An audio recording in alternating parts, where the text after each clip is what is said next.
Airlines Confidential with Scott McCartney is made possible with support from RTX. RTX has the vision, expertise, and scale to see the future of flight and build it. RTX.com. Infinity Flight, the leader in Cadet Academy flight training programs. InfinityFlight.com. Ontario International Airport in Southern California. SoCal So Easy. FlyOntario.com. The Executive MBA in Aviation at the University of Colorado Denver. Business.ucdenver.edu. And by Cirium, the world's most trusted source of aviation analytics. Cirium.com. We also welcome your business's support. Contact us at airlinesconfidential.com. Welcome to Airlines Confidential. I'm Scott McCartney, and we have a lot to catch up on this week. A management shuffle at American Airlines, a winner in the bidding for EasyJet, and I'm most excited to bring you a recent chat I had with Delta Airlines CEO Ed Bastian, who covers everything from how demand is shaping up for tickets this fall to how his management focus has changed over the past 10 years that he's been CEO of the most profitable airline. I think you're really going to enjoy this one. But maybe not as much as globe-trotting travel analyst, researcher, and overall savant Henry Harteveldt is enjoying France right now. Bonjour, Henri. Welcome back. Thanks for joining us. Well, bonjour, Scott, and hello from Aix-en-Provence in France. I am here with some of my San Francisco friends, and we're spending a few weeks in France enjoying all of it. I've started this trip in Iceland. I've got some stories for you about that when the time is appropriate, and involving both United and Iceland Air. And I'm looking forward to it. And I got to tell you, your conversation with Ed is indeed a winner. There's a lot here about what he had to say, and I'll add some thoughts to that. And I'll share some of my thoughts about the American Airlines changes as well. Yes, let's start with that. The American Airlines announcement reminded me of a bit that David Letterman used to do with his sidekick, Paul Schaefer. Some silly act would come out, a woman with hula hoops, or a guy juggling plates, or a guy in a bee costume playing the flight of the bumblebee on the xylophone. And Dave and Paul, and sometimes there was a guest judge, but they would decide whether it was something or whether it was nothing. And I say that because the media coverage of the changes screamed management shakeup and changes to restore profitability. And yet I was left asking myself, is this anything?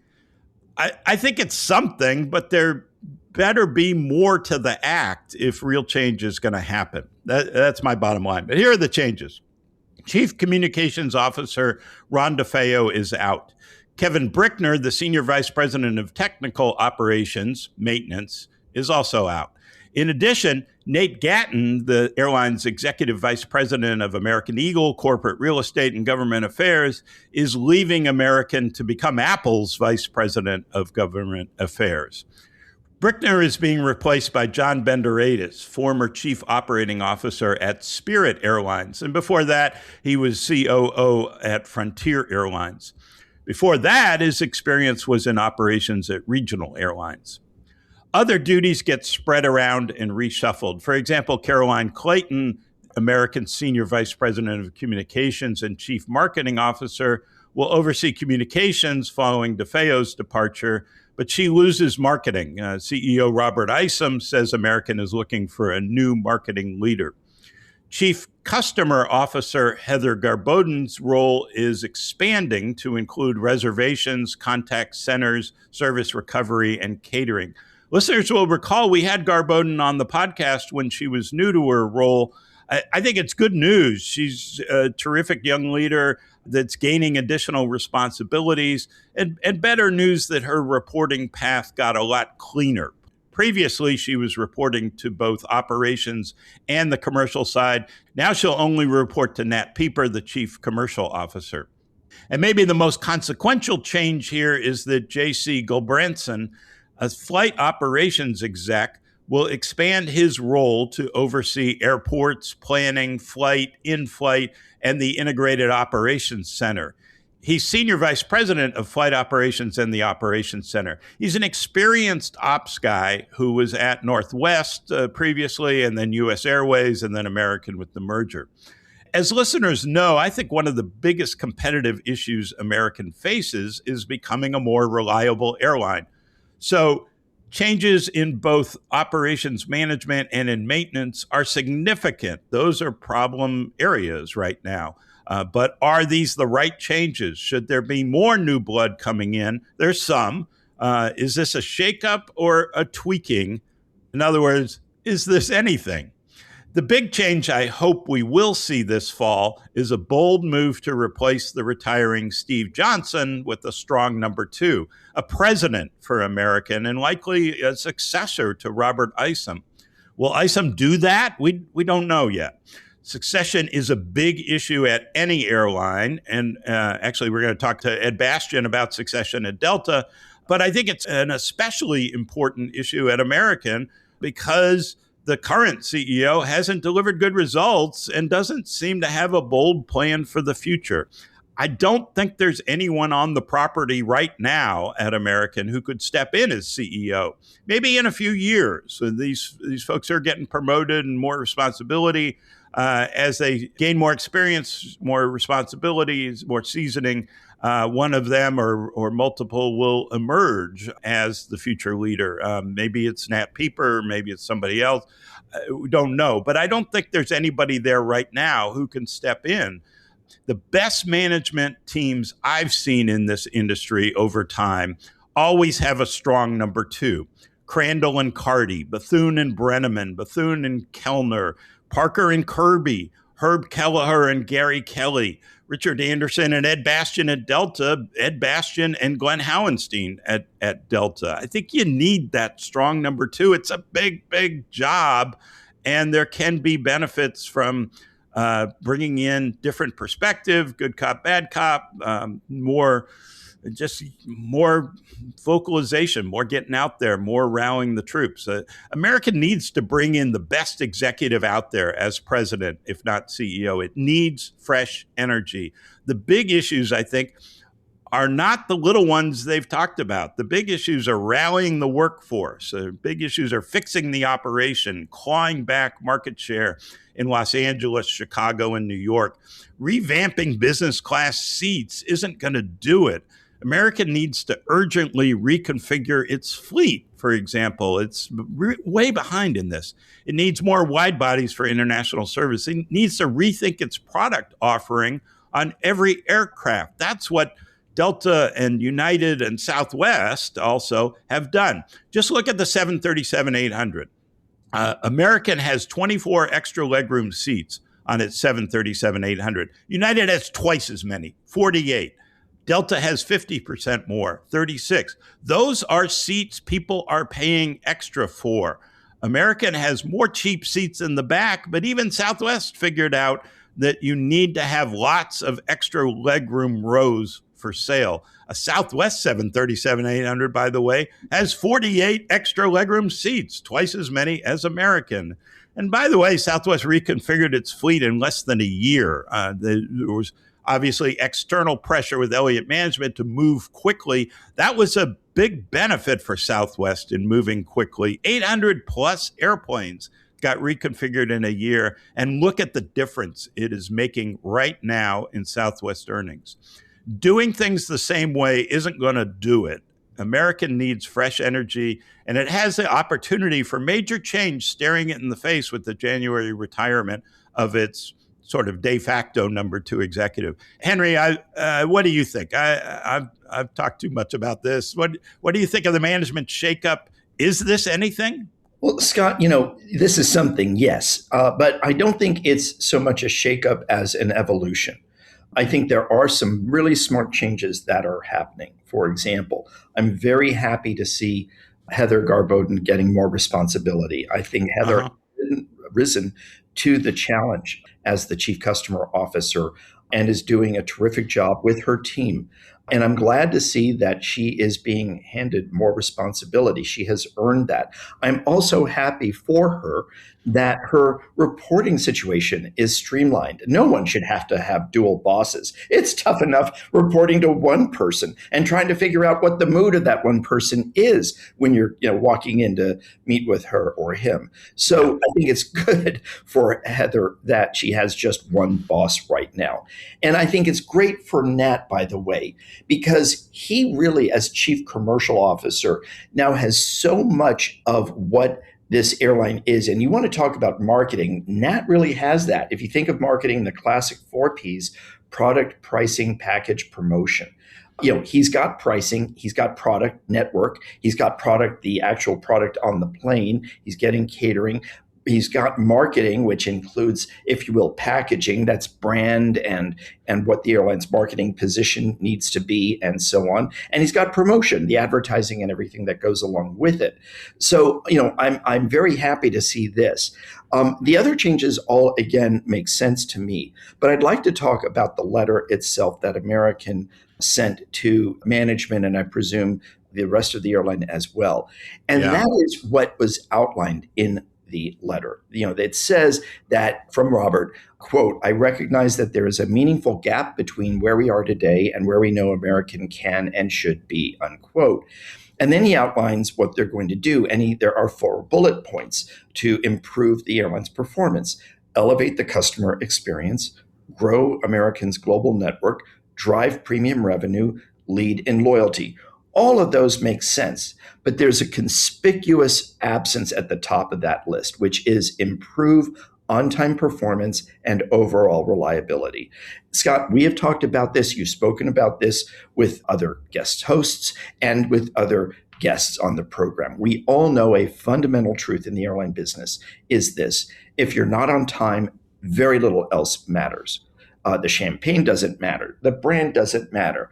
The lounge doesn't matter. The loyalty program doesn't matter. You've got to have the right network and the reliability behind the flights that operate on that network so that people can trust you. And Delta learned this a long time ago. United has learned it. The Cirium data shows that they're generally among the 2 top U.S. airlines. Americans' on-time performance is improving. And it's not Americans' fault that DFW, which I've nicknamed doesn't function wet, suffers from what I call the 1-2-3 problem: 1 cloud, 2 drops of rain, a 3-hour ground stop. American doesn't choose the ground stop; they have to respond. But American seems to get hit with these problems a lot, and it affects their on-time performance. Now, American's on-time reliability and performance is better than Southwest and many other airlines, but it's not as good as it needs to be. And so I'm hoping that as this new team comes together and everybody gets into their new roles, but they will focus on the reliability and the on-time performance. I think that is truly job one for American, because when the airline is operating better, that helps improve the culture, that improves customer preference, that improves customers' willingness to buy the premium products, pay more even for the main cabin products, and many other things. Absolutely. Amen to that. Richard Anderson years ago realized that you were going to win business travelers if you sold them reliability. And I think that's it's really key to everything. And it is to get there, it has to be a holistic solution, right? It has to be changes in maintenance so you can reduce mechanical breakdowns. It has to be changes in scheduling and the network and everything else. But it also, I think more than anything, has to be an effort to rally the employees to make this a priority to them to really fight for this. And Delta has done that with profit sharing and convincing employees that they got to really make the airline work. Scott Kirby has done that at United. I think American can do it, but Robert just hasn't been, maybe it's getting better more recently, but just hasn't been out there trying to rally the troops. And I think American has run late so much that the employees get beaten down, and they get very, day after day after day, they have to deal with angry customers, and it's debilitating. And so I really think that holistic change, and it has to include some effort to really get the employees realizing the threat that the airline is under. And, like Herb Kelleher used to put on the battle fatigues and, hey, we are in a tough battle and we got to win.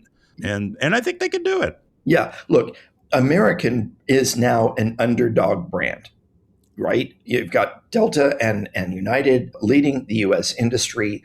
There are a host of foreign flag airlines that do a better job with the soft and hard product in all cabins on long haul routes.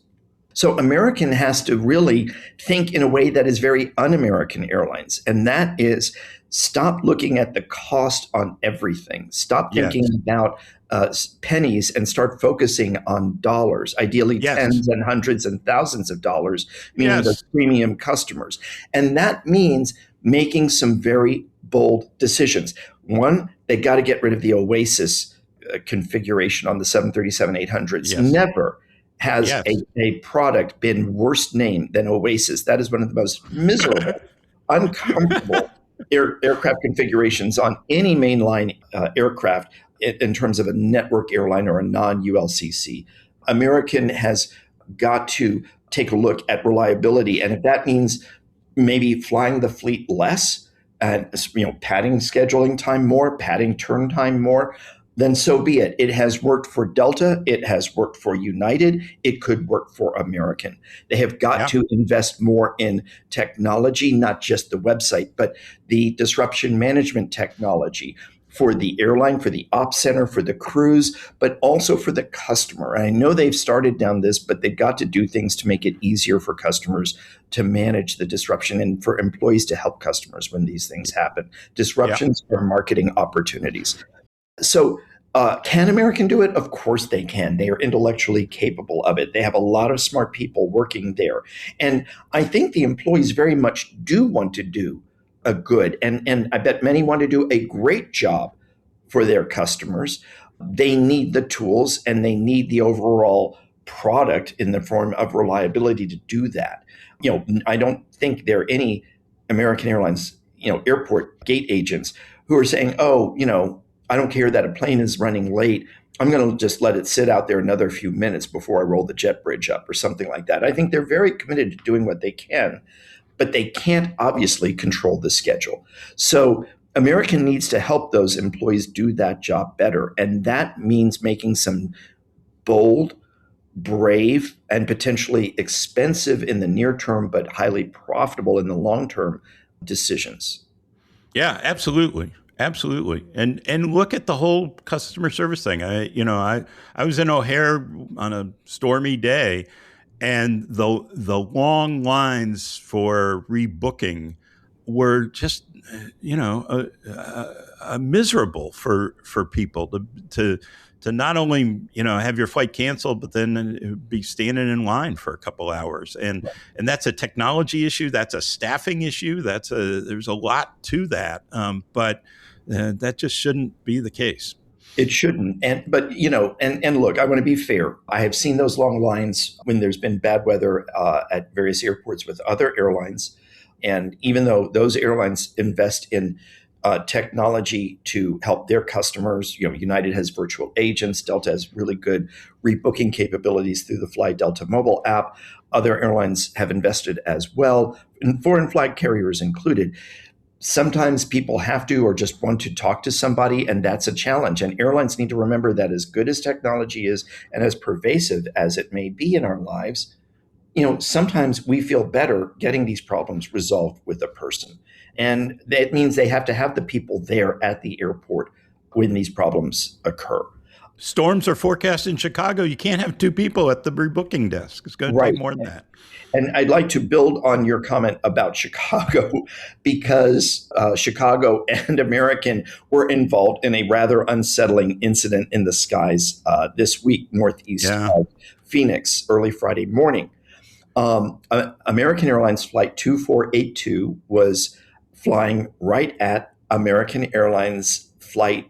2482. That's right. Same call sign, same airspace, two different airplanes. One was a flight coming from Chicago O'Hare to Phoenix.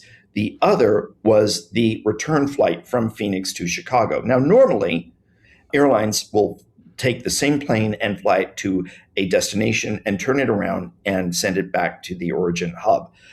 Because 2482 from O'Hare to Phoenix was running late, American got another aircraft to depart on time and keep the on-time performance out of Phoenix, which was certainly a good intention. But here's the problem. These two planes were in the same sky, and an air traffic controller realized the problems that instructions such as altitude assignments for American Airlines 2482 could be confused by both flights. So he began calling one American 2482 the arrival and the other American 2482 the departure. The two planes crossed paths, one at 9,000 feet, the other at 10,000 feet, but they were, we all were communicating with the controller. They were all doing, the pilots were looking and had the other aircraft in sight. The controller did a phenomenal job with the communications. There was no panic. These pilots seemed to be very much in control. It was outstanding work by that air traffic controller, who remarked to the pilots that in 25 years of working air traffic, this had never happened to him before. What do you think of this? Yeah, it's a fascinating radio exchange to listen to. I imagine a lot of listeners have already heard it. If you haven't, go find it. It's well worth listening to the whole thing. This actually highlights a couple of issues facing air traffic these days. First, there's a shortage of flight numbers worldwide. Legacy IT systems, really on the reservation side, legacy IT systems only allow 4 digits. An airline like American has something like 4,000 mainline flights a day, plus another 2,000, 3,000 regional flights that are sold as AA in reservation systems, right?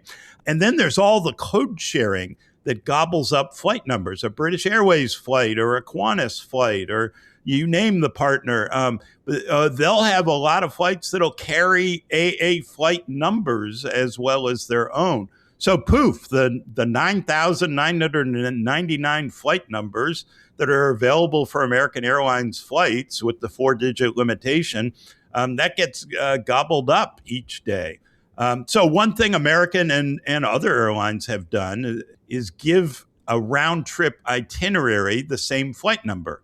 As you mentioned, in this case, American 2482 leaves Chicago, leaves about 9 p.m., arrives in Phoenix about 11 p.m., turns around, goes back to Chicago as a red eye, departs kind of around midnight and arrives around 5 a.m. in Chicago.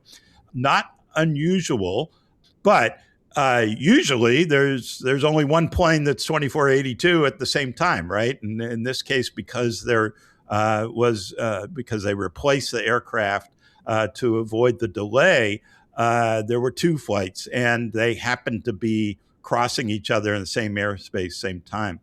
I agree. It was great work by the controller to realize the potential for trouble and come up with a specific logical way of instructing both planes clearly, right? The fact that the controller, by the way, I was fascinated by this as a pilot myself and all, and been involved in a lot of air traffic control communications. The fact that the controller said 2482 the arrival, 2482 the departure. If you just said 2482 arrival, you could misconstrue that. My arrival route, what do you mean? Whatever. In a sector like that, you're talking to somebody who's handling both arrivals and departures, obviously. The control tower says contact departure on 121.6, or whatever the frequency is, or the center turns you off and says, contact Phoenix arrival on 20. It's the same controller. So there can be confusion with that, but the fact that the controller inserted the word "the," I thought was really brilliant. It's important to remember that there are a lot of safeguards in place. This is not if it got to that stage, there are onboard collision avoidance systems that would have instructed both airplanes to avoid each other and all. I don't think there was a huge danger of a collision, but it was a fascinating situation, and kudos to the quick thinking controller. Okay, a few other news notes before we get to Ed Bastian. Investment firm Castle Lake dropped out of the bidding for EasyJet, so it looks like Apollo Management Group will take EasyJet private with a $7.7 billion U.S. bid. There are a lot of issues and hoops to jump through in terms of a U.S.-based investment firm taking control of a UK airline that also has inter-European traffic rights. But I'd assume Apollo knows what it's doing in terms of meeting the regulatory hurdles, both in the U.S. and in the European Union. Second, the FAA has started staggered arrivals at San Francisco International Airport. Good news, that should increase capacity some and reduce delays. SFO is not back to full capacity because of runway construction that's underway. Listeners will recall that the FAA ended the practice that had been in place for years of doing parallel approaches. There's a special radar that allows parallel approaches close together. The runways are not spaced far enough apart for the normal separation of parallel approaches. But with this faster radar, they had been doing this for years. It proved to be a problem that the FAA wasn't comfortable with. Too many TCAS alerts, too many pilot deviations, pilot concerns. So it led to an end of the parallel approaches. This staggered approach system allows more flights, and I hope there will be improvement on that once the runway construction gets done. Yeah, and as someone who lived in San Francisco for 35 years, I was very happy to see this announcement made, because I think this will help SFO get back up to around a arrival rate of roughly 46 or so flights per hour while the runway construction is underway. And I believe take it up once that construction is done. But again, as you said, not sure if it gets back to the full level it was before this restriction was announced. Scott, there were two additions to the Southwest Airlines Board of Directors recently that I think are worth mentioning. There was also one at American Airlines that we haven't yet discussed. So let's start with the folks at Love Field. At Southwest Airlines, Jason Liberty, the chairman and CEO of Royal Caribbean Group, joins the Southwest board immediately, as does Varun Krishna, the CEO of Rocket Companies, the Rocket Mortgage folks. One has extensive experience in selling leisure travel. The other has extensive experience in e-commerce and digital finance. So these are both great skills, leadership skills and knowledge to bring to the Southwest board. Neither one of these execs has airline experience, but they do have that business experience that is relevant. And remember, there were two Elliott Management appointed directors, David Cush and Greg Soretsky, who resigned from Southwest board in February when the standstill agreement expired, and Elliott sold some of its ownership stake in Southwest. And then last month, American Airlines added John W. Dietrich to its board of directors. He'd been with FedEx and before that Atlas Worldwide, where he'd risen to president and CEO. Way back, he spent 10 years at United Airlines as an attorney.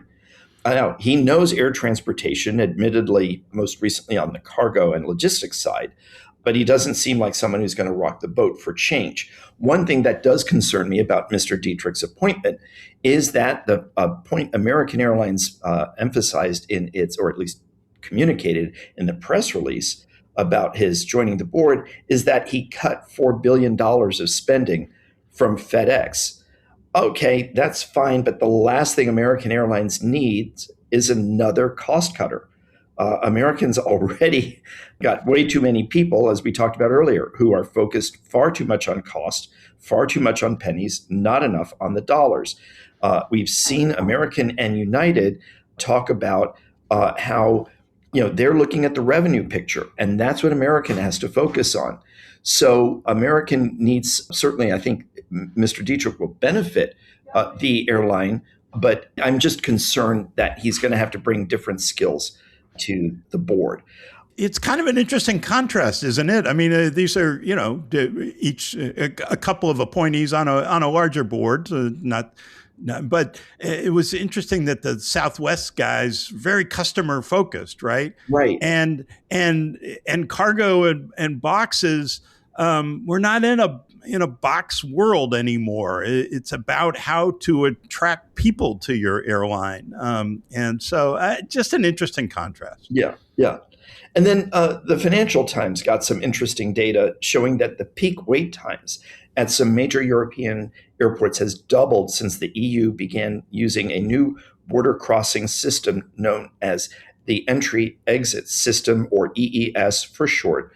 Wait times doubled at Frankfurt, Amsterdam, and Munich. Frankfurt went from 60 minutes average to 120 minutes average. Munich went from 31 minutes to 60 minutes, and Amsterdam from 80 minutes to 120 minutes. Now, let's just say one thing.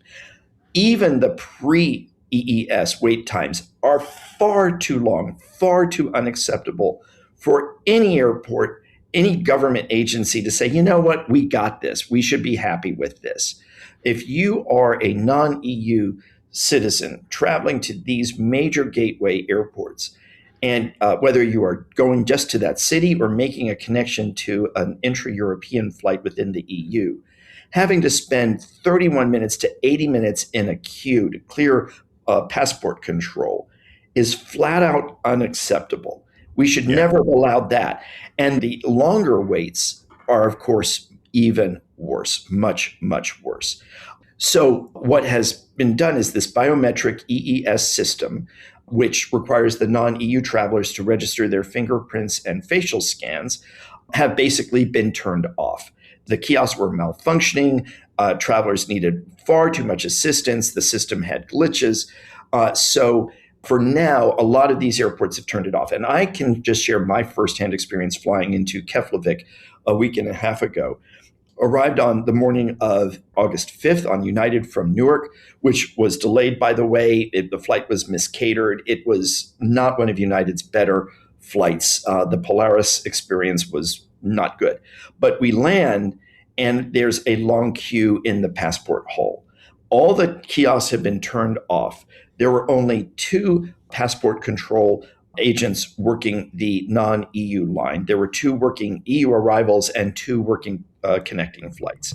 Now, to the credit of the folks, the officers in the connecting flights, they would, as they could, bring over people from the non-EU line to their booths to help clear them and move the line. But we still waited more than half an hour after landing to clear passport control. Not the greatest welcome to a country, not great for your tourism, not great for business travelers.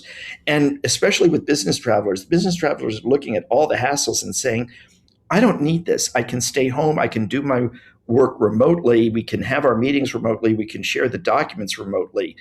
This is why I think the industry is struggling to get with some of the business travel activity to get as much business travel back and on the road. Yeah, so interesting. I hope they get this worked out. And you're right about the original wait times. I went through Canada recently, and it was easy peasy. I mean, scan and go, basically. Yeah. So some of that comes from the sort of pre-registration work you had to do, and that's fine. I would much rather do that. Load up my information. You can run me through the database, and then when I get there, all you have to do is verify I am who I am. Right. I give U.S. Customs and Border Patrol credit for global entry. It works brilliantly well. Singapore, brilliantly well. There are plenty of other countries where passport control generally takes 15 minutes or less. London Heathrow, even during peak rush hours, because they have e-gates that can scan the passport. It generally is a quick process on arrival. The rest of Europe, they've got to figure this out. Yeah. All right. Before we get to Ed Bastian, time to thank some of our sponsors. I want to thank Ontario International Airport for its support of Airlines Confidential. O&T just launched the O&T Bold program, a proposed vision to transform the airport's facilities to streamline the passenger journey while also creating jobs, growing the regional economy, and building on O&T's legacy as a global gateway. The program includes plans for a new terminal, a multi-story parking garage, upgrades to existing terminals, enhanced roadways, and new utilities. The O&T Bold program is early in the planning phase. Visit flyontario.com/bold to learn more and join the journey to O&T's boldest chapter yet. And thanks as well to the Executive MBA in Aviation at the University of Colorado, Denver, for its help in making this podcast possible. The Executive MBA in Aviation at CU Denver is the first degree of its kind in the world, taught by industry experts and designed for ambitious leaders from across the aviation ecosystem. With classes located at Denver International Airport and week-long residencies in Washington, D.C. and at airports around the world, students experience a hybrid, flexible course structure that balances in-person and online classes without career interruption. Go to business.ucdenver.edu to learn more. Scott, we also want to thank longtime sponsor RTX. At RTX, a century of aerospace and defense innovation shapes a unique perspective. It takes more than technology alone to rapidly advance the future of flight and strengthen global security. It takes the vision to see what's next, adapting expertise and scaling manufacturing capability to deliver where and when it matters most. Perspective is everything. RTX. Visit rtx.com to learn more. At the risk of stating the obvious to Airlines Confidential listeners, I just want to note the confluence and coincidence of having Ed Bastian on the same week we were talking about a management shakeup and weakness at American Airlines, because Ed Bastian is responsible for some of that, maybe a lot of that. We often focus on how Scott Kirby and the team he took from American, people like Andrew Nocella and Patrick Quayle, some very smart executives who left a brain drain at American, how United has run circles around American the past couple of years. But the decline goes back much further. I think Richard Anderson deciding way back that reliability was the way to win high-fare corporate travelers, that was kind of the start. Delta creating a hub at LaGuardia weakened American. Delta building fabulous facilities at LaGuardia, Kennedy, and LAX faster and better than American really hurt American. A lot of this war has been waged on the ground, and Delta's facilities have really come together much faster than American's improvements. Delta's deal with American Express has made a huge difference. American is only now catching up with a renegotiated deal with Citibank. So Ed Bastian has been at the heart of a lot of that. So let's talk to him now. Ed Bastian is celebrating his 10th year as CEO of Delta Airlines. He's been with Delta nearly 30 years and has led the airline to new heights in profitability and service and set new standards for what an airline can be. Ed joined Delta in 1998 as Vice President, Finance and Controller. He was named Chief Financial Officer in 2005, and in 2007, he was appointed to serve as Delta's President. Before joining Delta, Ed was at Frito-Lay International, PepsiCo, and he started his career at PricewaterhouseCoopers. He's a native of Poughkeepsie, New York, and graduated from St. Bonaventure University with a bachelor's degree in business administration. Ed, I find it hard to believe this is your first time on Airlines Confidential, but welcome. Well, we've known each other for a long time, Scott, so it's good to be on this platform as well. Yeah, it's really fun. So we always start with the Ben Baldanza question. How'd you get into this crazy business? You know, I tell people I didn't grow up flying. I was 25 years old before I ever stepped foot on an airplane. So sometimes I have to scratch my head and wonder how I got here. But I was a road warrior in the early years of my career, both in the financial world with Pricewaterhouse in New York and then with Frito-Lay and Pepsi. And a friend of mine at one point said, you travel so much, you might as well work for an airline. You probably could help them a bit because, as we know, this industry is a little complicated. And coincidentally enough, 6 months later, I got a call from Delta asking if I'd be interested in considering an opportunity. And since I think probably because I was already thinking about it, because someone mentioned it to me, I said, sure, why not? And here I am. Yeah, interesting. Okay, let's start with the current economy. I'm not sure I've ever seen costs be so unpredictable with all the swings in oil prices, but how's the summer gone for you? Has demand held up, or do you think demand's going to hold up for the remainder of the year? Demand is holding up this summer. It's quite healthy. I'm sure you've heard that from virtually everyone you've talked about in our industry.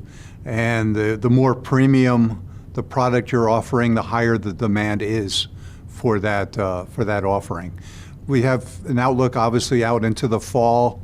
Early indications are that the fourth quarter should continue more of the same in terms of strength of the demand set. Consumer expectations are mixed from a lot of different signals. I think a lot of it depends where you sit in the economy, where do you sit in the airline economy, what type of product offerings you have dictates the resilience of the demand. And at Delta, we know we are at the upper end of the threshold, and the quality of the service is certainly driving the price point. Do you think there's a permanent change in demand for air travel? It's just a more important part of people's lives, or do you think it's still cyclical, and especially that premium demand? If you get into a weaker economy, do people save money by trading down? It's too early to say, Scott, but I think we're in a secular shift. I think COVID helped prompt some of that when travel was taken away. The ability to experience life was limited, and people, I think, had a chance to reflect on what's important and how they wanted to spend. It's not just folks at the baby boomers and folks of our generation, but I think it's across all demographics and generations. We've seen that. The world is increasingly, moving towards looking for places they can go and have an opportunity to learn, to explore, to enjoy, to spend time with friends. The world's more accessible, despite all the complexities of the world, than ever before. I think people feel more in touch in certain ways with wanting to go out into the world. And that's not just air travel. That's going to a high-end show on Broadway or a great dinner with friends. People are investing in themselves. I think the world of accumulating stuff is not as interesting as investing in experiences. Yeah. So with that, let's talk about growth opportunities, domestic and international partnerships and alliances. I'm really fascinated by what you're doing in Austin, Texas, because it's close and I spent some time in Austin. Also really interested in what you may be thinking for Minneapolis with the Sun Country Allegiant merger. You've got Boston, Seattle, focus cities. You just started Los Angeles, Hong Kong. Los Angeles has been fascinating how Delta's become number one there. Now you've got the investment in WestJet. Where are the main growth opportunities for you? I think the long-term opportunities for us are more on the international side than the domestic. And as you know, our domestic business is our bread and butter, and we're always going to be investing and looking to grow that. So whether it's the build out in Austin or looking even further down the road from you in San Antonio, looking for places to continue to grow and expand into Texas. We're not as big in Texas as we'd like, and so those are two markets that we have found some really good reception. The growth of our coastal hubs, whether it's Boston, Seattle, New York, LA, have done really well for us, and we continue to invest there as well. But a lot of the opportunity for the future, though, is the fact that you're now big in so many of these markets, LA being one example of that, that gives us an even greater case to move internationally from those markets. So announcing, LA to Hong Kong, which we're now flying, or LA to Manila, and other markets that we're looking at and considering. We're launching Atlanta to Riyadh coming up here in October, and thinking about ways in which the world can get a greater appreciation for the Delta brand. That is the future. And I think we spend more of our time thinking about the longer term opportunities, and those are markets that the brand is doing well already in. We've had a lot of growth in international in the last handful of years. We work well with partners. Almost all of our markets, we have a partner by our side. So in Riyadh, for example, we're partnering with Riyadh Air as we come into that market for the first time with a U.S. carrier direct. And that is I think, helping shape the brand too. I like to think of Delta as a leader in the U.S. travel industry, but when people talk about who are the global leaders, I want to make sure Delta is the tip of their tongue, and that's different for a U.S. carrier. That's been something that is been often, whether it's the Middle Eastern carriers or the Asian carriers or Singapore or some higher end premium brands. Delta should be considered in that category.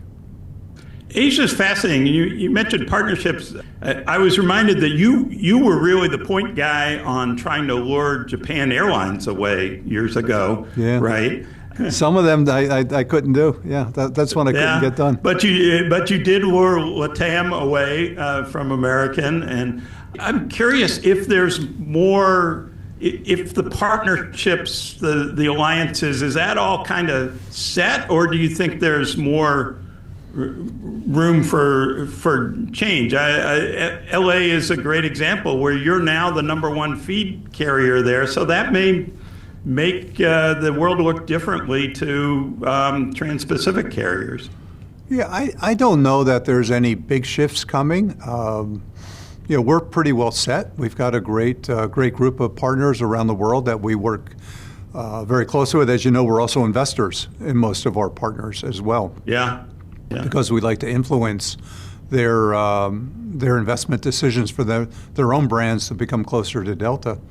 But I think the partnership world, for me, I spend more of my time looking outside the airline space than within the airline space. And whether it's with Uber, which we announced a year ago, and we're spending a lot of time, working closely with them. Joby, an eVTOL operator, which we have an investment in, and thinking about what that can create for the future. There's so many brands that sit alongside travel. Obviously, American Express being the largest of them, and we work so well together.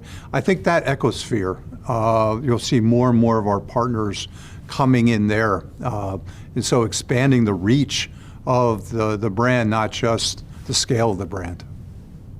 And talk about that a little bit more, because it kind of ties into what we were talking about earlier about travel being so important. Is there, I don't know, new industries that will partner with airlines that we haven't really thought about?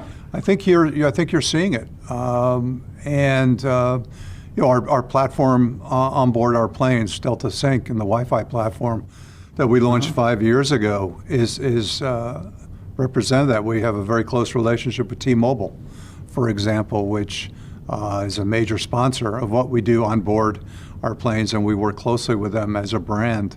When you think about how some of the big brands align and gain strength, if you're going to restrict yourself to the airline industry, I mean that you're really limiting the capability. And I like to think of Delta as a great brand, not a great airline brand, but as a great brand, and gets its lift from and lifts other brands that are like-minded, such as Uber, such as Starbucks, such as American Express. And so often the currency that we offer and the opportunity for people to gain access to Delta benefits or experiences or loyalty points the other brands are really attracted to that because they know their customers are the same people, and they want to share opportunity together. And we've got a couple more that we'll be announcing here in the next number of months along that same vein. So I won't give you the first report. Sorry for that, Scott, but we've got more in the hopper. Well, all right. If you want to drop a hint, that's okay, but I understand. So you're now the longest tenured CEO in the industry, I believe. And I'm curious about your management philosophy, how it's evolved, what you know now that you didn't know back then when you took over the CEO office. Well, I think your management style evolves over time, particularly at the CEO level. I'd say in the first few years as CEO, I was, and I think a lot of CEOs go through this. You try to make sure that the company made the right decision. You're almost proving yourself, because you're not prepared for the seat as well as you might otherwise think. And until you're in the seat and having to make decisions and be the last point of contact, or dealing with a board and actually having to lead and manage a board and shareholders and so many constituents along the way. It's a lot of responsibility. So you find yourself running around an awful lot, trying to be in as many places, and they want to see you, you want to see them, you want to make sure that they know who you are and how you think, and of course the biggest constituency of all your people. And that for me, I think, was probably the first half of my career as a CEO. And I think as the last 5 years, I've tended to be able to sit back from that.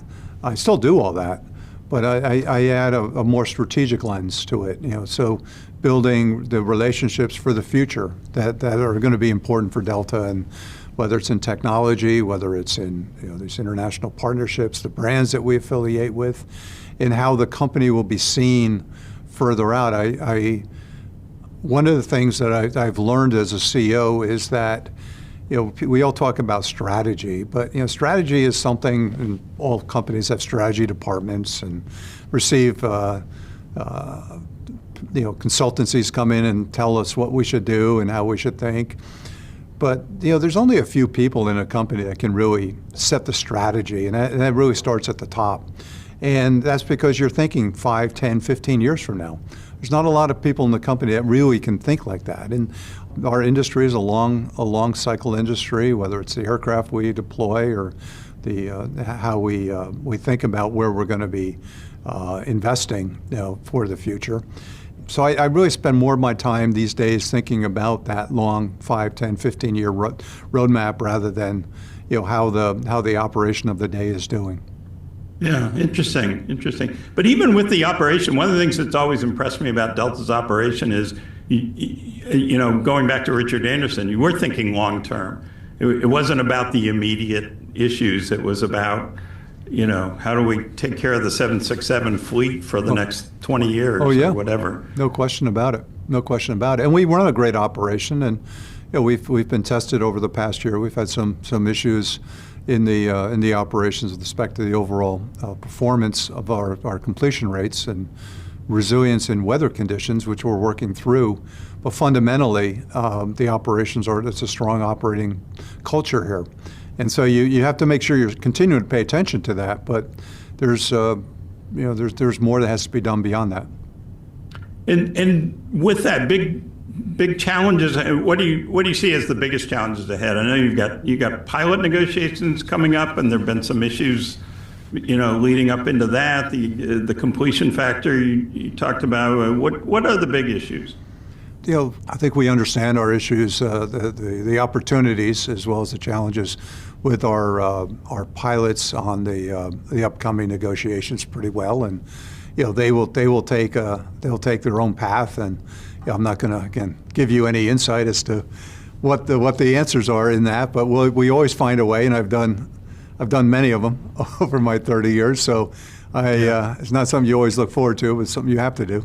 But I think about technology. I think about how the world is now captivated with AI, and how it's going to change life as we know it, and what does that mean for the airline industry. And we're spending a lot of time thinking about that at Delta. And while I know the technology will change and the challenges will be great and the opportunities great, at the end of the day, you want to make sure you're keeping the people in the heart of it, in the center of it, and not losing that human centricity. When I talk about Delta and why we've been as successful as we have, it's because our people are the very best. And I know all airlines say that about their people, and that's fair.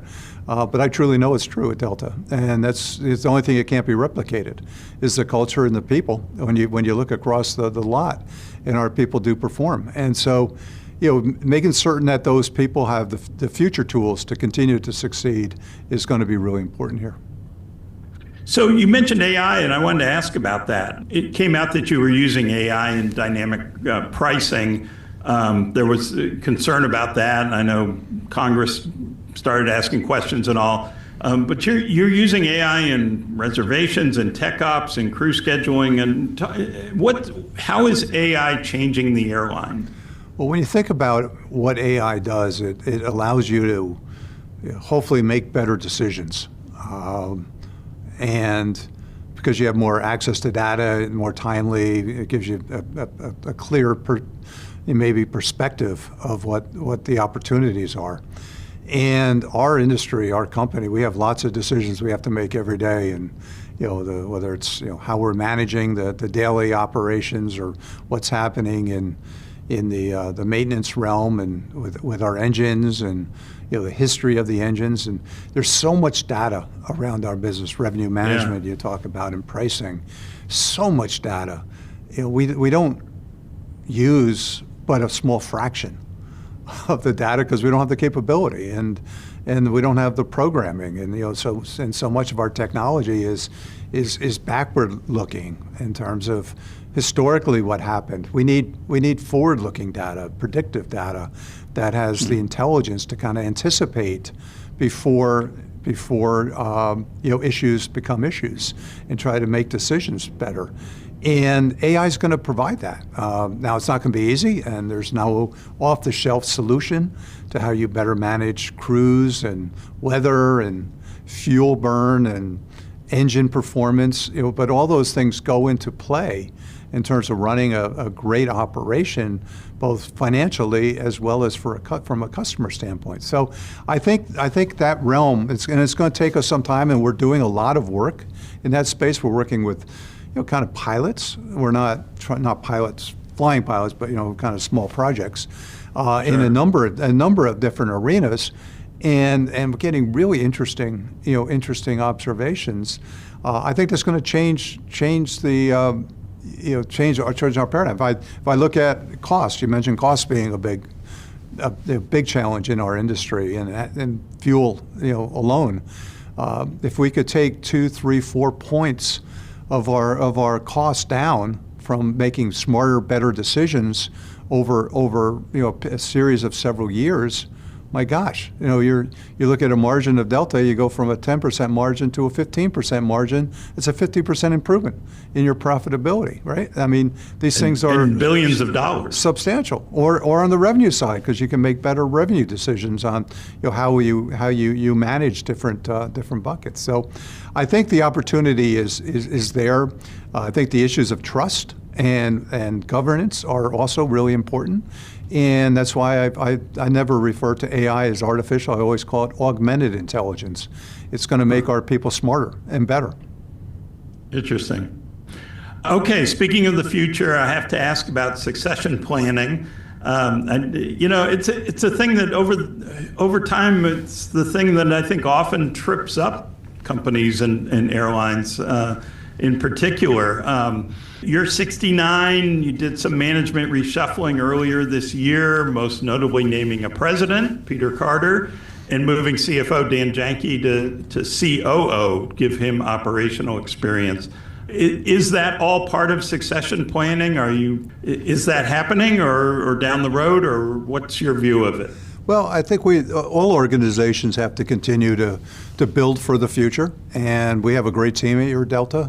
This is not run by one person or even a small group of people. It's a large leadership team and widely talented, and you need to continue to give that team opportunities to show what they can do in different settings and different backgrounds. The thing I've loved about the airline industry is that it's a connected industry. You have so many different roles within an airline, and deep roles, whether running the operations and the pilots, or then running what's going on in finance, or running what's going on in pricing, and they all connect at a certain level to create a singular entity and franchise and P&L and customer experience that you can move people around and give them basically a different job in looking at the same lens from a different angle, and they become that much better and that much stronger as to how they perform. They're more well-rounded and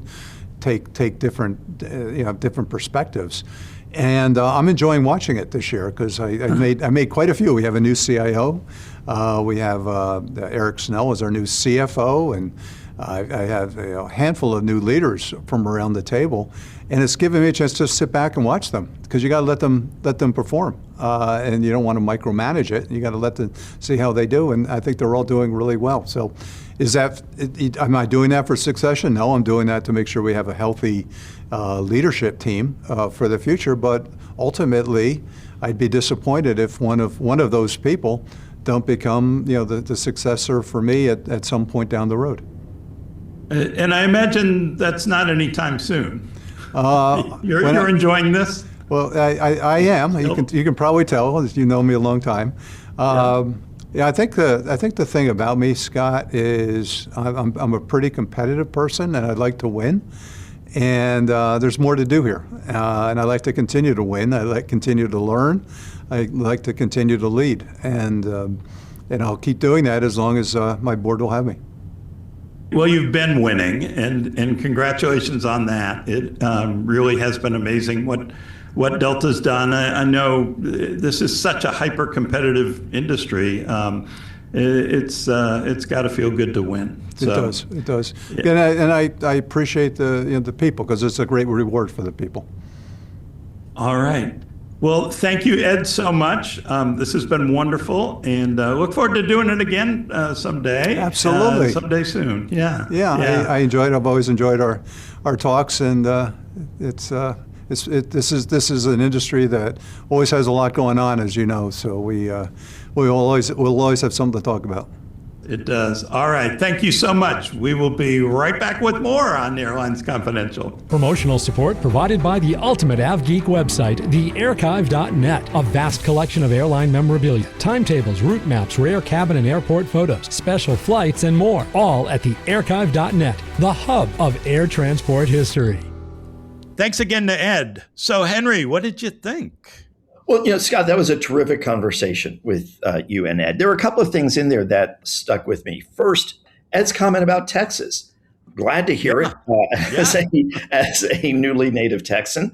And he's right. I was at a conference about a year and a half ago, I think, maybe even less, that said Dallas, or the Dallas-Fort Worth metropolitan area, Houston, and Austin are poised to potentially become the three largest U.S. metropolitan markets by 2050, if not before. Now, some of us can't even think to tomorrow. 2050 is definitely a long time away, but I think it's very smart for Delta to be looking at Texas. And of course, they're doing that with an eye knowing that American is headquartered in Fort Worth, and United, it has a major presence at Houston Bush Intercontinental. And of course, Southwest is practically the unofficial state airline of Texas with an extensive intra-Texas network. So, it's interesting. And, Scott, I remember when Delta had a hub at DFW, and I keep thinking that they never should have walked away from that they should have made Dallas more of a focus city. I think it's going to be really interesting to see what they do in Austin, potentially San Antonio, and who knows where else that the airline looks at. I thought that Ed's comments about management succession was important. Culture, obviously. I think that is a key part to what they call the Delta difference. I enjoyed hearing him talk about the fact that they are actively working on that. And it will be interesting to see how their little shuffle and who's going to win that second spot in the leadership. Will it be Peter Carter? Will it be the COO? Will it be somebody else or an outsider? We don't know. But the one thing that Ed did not talk about, and I was disappointed, is he didn't acknowledge that Delta is not the airline it was pre-COVID. He keeps saying Delta is great. Sorry, Delta is a good airline, but it is not a great airline. Its reliability has suffered. He did acknowledge that. On time is not where it once was. And again, there's been bad weather. Some of that's outside Delta's control, but there's some labor stress with the pilots. Ed did say they want to fly more long haul directly. I think they've relied on their foreign partners far too much. By the way, Americans also guilty of that. But the hard and soft product at Delta are stale. The soft product is frankly inferior to what its top competitors do. So I'm hoping that Delta is going to restore some of the magic there. At one point, Delta really was a marketing machine. It's not quite that these days. We'll see what happens. Well, on marketing, it's interesting because he talked about building the brand into, one of those sort of iconic national brands, and his focus on partnering with companies outside the airline business. I don't buy it. Sorry. Yeah. Does that really bring in passengers? No. You know what? I mean, sure, it's nice to get Delta points when you take Uber or go to Starbucks. I don't know that changes anybody's behavior on their choice of a car service or a cafe, nor do I know that it changes those companies' customers' likelihood to fly Delta. There's no downside to it. I just don't think there's a lot of upside. And, the partnership with American Express, you look at the numbers, you can't deny that it is phenomenal. It is, on track to be a $10 billion relationship. Amex is not accepted at as many merchants as Visa and MasterCard. And, in fact, I'm in Europe and I cannot tell you how many places actually have signs saying we do not accept American Express. Mm-hmm. That's an issue for any company that wants to partner with the Amex. It's a challenge for Amex itself that they've never been able to overcome. Delta loves the data that they get from Amex as well as the dollars, and I get it. But let's also not ignore that without that Amex revenue, Delta would be losing a phenomenal amount of money. Yeah, very true. All right, interesting. Well, thanks again to Ed. It really was a great conversation. I always enjoy talking to him. Okay, before we open the mailbag, we want to thank Infinity Flight Academy for helping make the podcast possible. The path to the flight deck starts long before a pilot reaches the airlines. At Infinity Flight Academy, they're proud to serve as a flight training partner for the American Airlines Cadet Academy, helping prepare the next generation of professional airline pilots. Infinity Flight Academy's training is structured, standardized, and built around the discipline today's airlines expect from day one. For future pilots pursuing a career at the highest level, Infinity Flight Academy is proud to be part of that journey. Infinity Flight Academy, training tomorrow's airline pilots through the American Airlines Cadet Academy. Scott, we also want to thank Cirium for their ongoing support of Airlines Confidential. Cirium offers the most accurate and precise data and analytics to enable airlines to optimize planning, operations, and passenger services. The right intelligence drives operational efficiencies, enables you to predict market shifts, and helps airlines respond quickly to maximize revenue, manage costs, and seize commercial opportunities. Visit Cirium.com for more. In the mailbag, Henry, we have, guess what? A question about American Airlines. Jeff from Dallas writes, "Hi, Scott. Thank you for all you do with the podcast and continuing the legacy of Ben Baldanza. I really enjoy your guest hosts and their unique perspectives and experiences, with a special shout out to Christina for her airport commentary. The recent discussion with Jay Sorensen was yet another that included reference to American's subpar performance relative to its peers. And it made me wonder if American's decision to pick Robert Isom over Scott Kirby for the potential successor to Doug Parker in 2016 ranks as one of the worst strategic decisions in the modern history of airlines.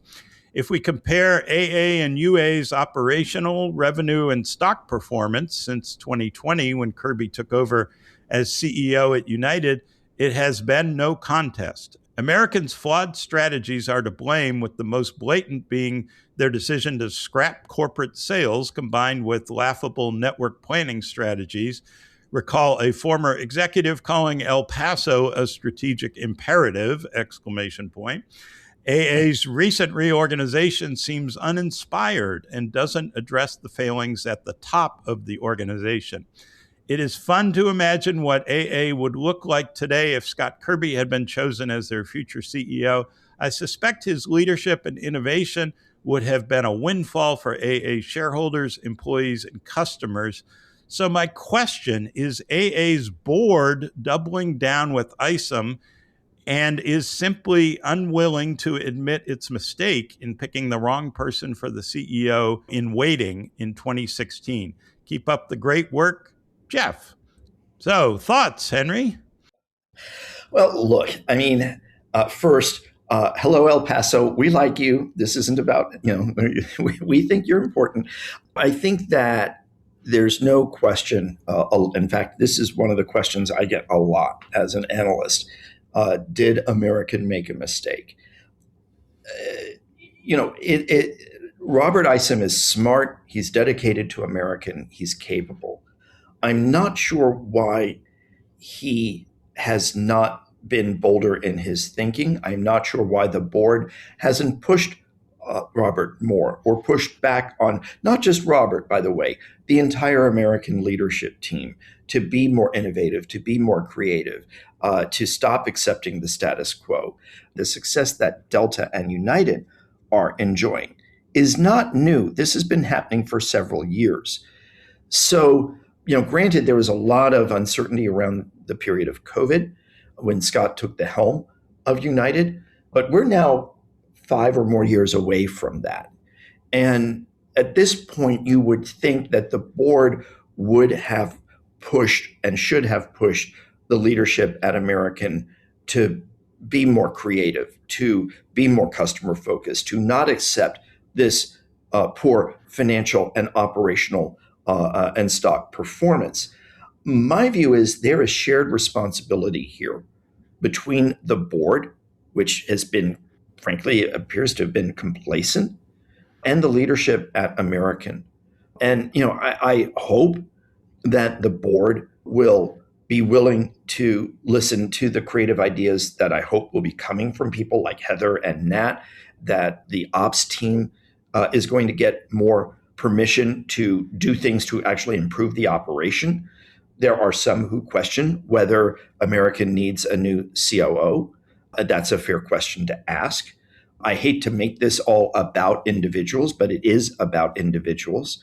So it is fair to ask if American bet on the right folks. Unfortunately, the results don't appear to show that they did. Maybe things will change. I'd like to see it. But I also think that American needs more customer-focused people on the board. And what do? They get a penny pincher from FedEx. Yeah, it's a fascinating question, right? And business school cases will be written and all.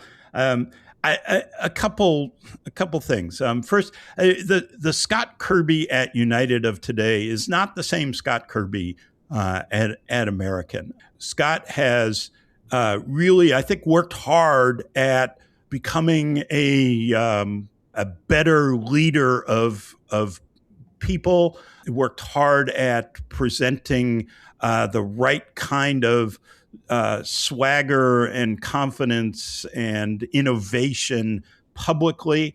I would give Josh Ernst, who is the chief communications guy at United, former press secretary for President Obama. Josh Ernst has done so much to turn Scott Kirby into this transformative leader publicly. There's Scott on Good Morning America talking about pilot training. There's Scott on NBC talking about sustainability. There's Scott at the White House being the top airline CEO. And what they have done, and I think it just as much as United hiring Scott was transformative. I think Scott taking people like Andrew Nocella and Patrick Quayle with him not only left a brain drain at American, but those guys, they're interesting, innovative, smart leaders, but they also knew everything about American, right? They knew all the vulnerabilities. They knew all the data. They knew what American was doing in Los Angeles, what it was doing in New York, all of that, Chicago, everything, right? And they certainly have exploited that. So to me, the thing that was really missed was the American board makes that decision and then has to say, and then the same weekend, Scott gets hired at United. And that's when American had to sound the alarm and say, oh boy, we are in for the fight of our lives. This guy is going to make his mission to squash us. And he knows all of our vulnerabilities. And we have got to respond from day one in a big way to not let United up off the doormat. I mean, remember, United was struggling with the continental integration and was really kind of a mess. And Oscar Munoz did a lot to help Scott sort of become a more likable leader, if you will. So I think, as you said, it goes way back, but man, from that first weekend, the American board had to think, we can't keep doing what we're doing. This is really going to be a dogfight.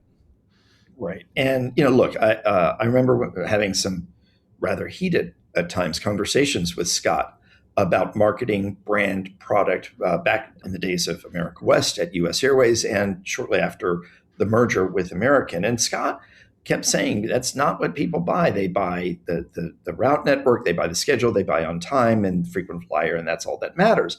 And somewhere along the way, whether it was at American or between American and United, Scott got the religion. He understood that product matters. And granted, he's right about on-time performance and he's right about the network. No one's questioning that. But, you got to give people a reason beyond that to choose an airline so that they're not looking at price. And Delta and United have cracked that code. And Southwest is doing extremely well. So I'm hoping that American will have better days and brighter days ahead. The stock is languishing compared to that at Delta and United and Southwest. There's a lot of room for improvement there. And there are a lot of people, there are 100 and something thousand people who work at American and American Eagle who would love to see that improvement happen. I think they want to be part of it. So hopefully this will be it. Now, one thing I'd like to just share is that I'm going to get to speak with Nat from American at the Future Travel Experience on September 9th. So for anyone listening who's attending that, I hope you'll be at our session. And if you're not planning to go to FTE, well, maybe you should. It's in Dallas. Yeah. Anyway, other than that, Scott, thanks again for allowing me to share the podcast with you. It's been a pleasure. It was, like I said, great to hear Ed's comments and good to be with you. Great to be with you, Henry. Enjoy Europe. Have fun in France. I'm sure you will. I hear the food's good there. You'll enjoy partaking, and really appreciate all of your contributions to this week's episode. I'll be back next week with Christina Cassotis and a deep look into airline pricing with Brett Burgess, the CEO of ATP Co. ATP Co., a company you may not be familiar with, but which is foundational to pricing airline seats. Should be a great conversation and looking forward to that. So long, everyone. This podcast is produced by Mass Media. Info@massmedia.net.